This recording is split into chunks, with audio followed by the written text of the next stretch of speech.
Sa kaunay pa rin ang balita mga kabrigada, isang pari naman sa Cebu mga kabrigada pumalag sa pagkuha ng debris mula sa mga gumuhong simbahan para gawin daw na anting-anting.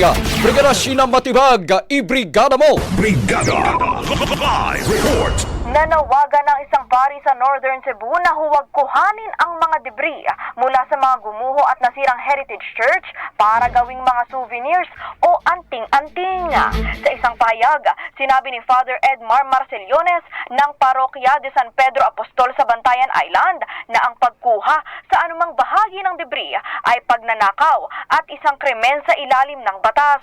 Bawat bato at material ay parte umano ng sagradong lugar at dapat ay ma-preserve.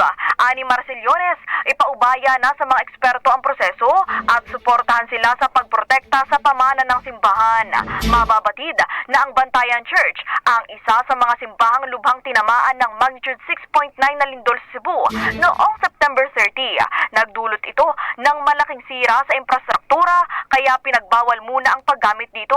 Sa ngayon, magpapatuloy muna ang mga misa sa grounds ng Bantayan Church hanggat hindi pa ito ligtas sa mga pagtitipon. Sa huli, humiling si Marcellones ng pangunawa at panalangin sa publiko habang isinasagawa ang pagsasaayos sa simbahan. In the heart of changing lives, ako si Brigada Sheila Matibag ng 105.1 Brigada News FM Manila. The Musical News. Authority! Ang bahaging ito ay hatid sa atin ng Standout ES4 Capsule. Simulang tuparin ang pangarap ng iyong anak. And stunting now,